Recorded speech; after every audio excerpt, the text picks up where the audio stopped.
This is big breaking news. A pipeline has been shut down after a leak, and this is now impacting travel for airports and also potential gas shortages and gas problems as well too for consumers. So let's get into all the details here.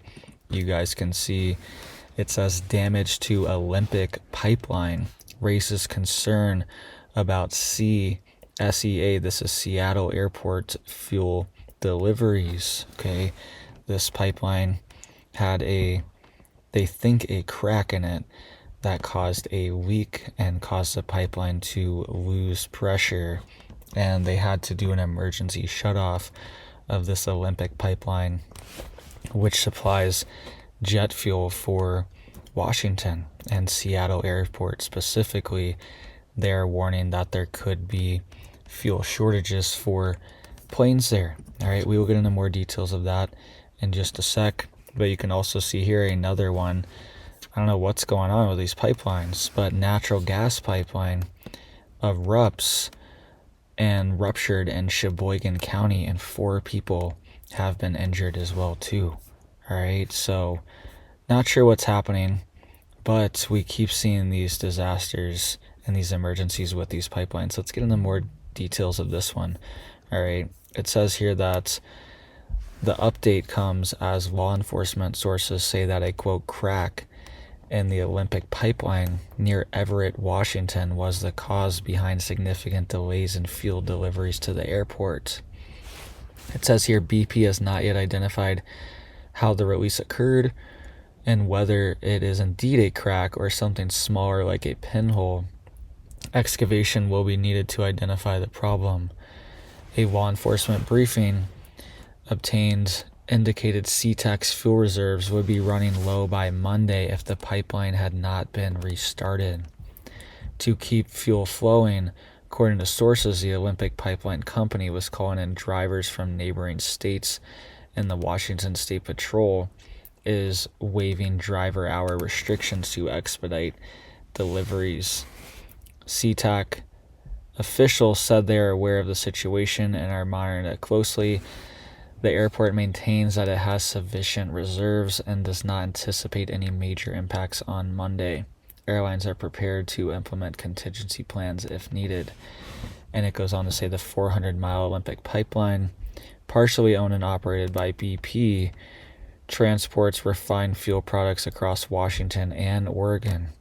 Pipeline issues were blamed for a spike in gasoline prices in the region in September, just a few months ago, though it's unclear if that outage is related to the current jet fuel delivery issue. Also in 1999, an explosion involving the Olympic pipeline in Bellingham, Washington, caused 3 people to pass away. So we could see delays in this part of the country, and this happened right after we get our air traffic controllers back, right, from the government shutdown. Now there's another issue.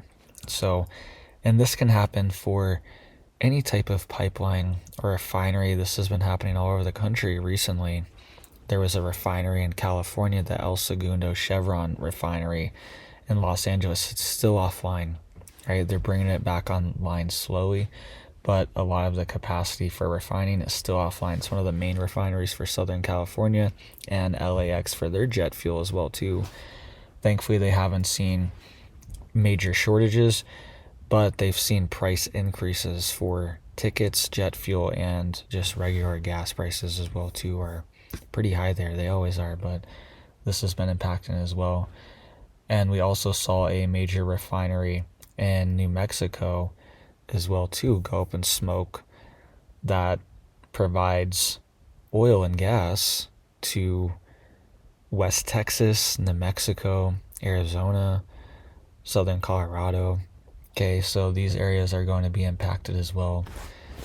And now we're seeing another pipeline go offline. All right, so just something to be aware of, be prepared for, and have stockpiles, have reserves, have some gas tanks filled up. Even if you do, my generator right now has a leak in one of the hoses and it's leaking out gas, right? So now I have to replace one of the hoses. And had to do an oil change on it as well too. So just keep up on the maintenance on these things as well too. Like gas in the cans, that stuff goes bad in a few months. You really don't want to put it into your car or your truck after a few months. Maybe you could dump it into like a generator or into like some lawn equipment or something like that to burn it off. But you really don't want to put it in a car after a few months. So just stay on top of these things too. Even if you have it, maybe restock your supplies. Let's get into details here as well. It says a excavation crew struck a natural gas pipeline in Sheboygan County on Friday afternoon, causing a rupture that injured 4 people and forced dozens of people to evacuate their homes. This was in Wisconsin. All right, they're saying it's from construction crews, excavation crews, but still pretty scary. All right, and a big explosion actually did happen as part of this. I'm trying to find the picture here. I guess in Sheboygan County after you can see this smoke plume in the background from this rupture. All right, so a pretty big rupture. It must have sparked or something, or it was obviously under immense pressure. But I mean, this is pretty high up. I mean, look how high up above the tree line this is. This has to be at least 100 feet above the tree line, at least. Maybe more. Pretty big dust cloud. construction. All right, so I'm not sure if they sparked it, because that could happen. All right, if they're getting in there with an excavator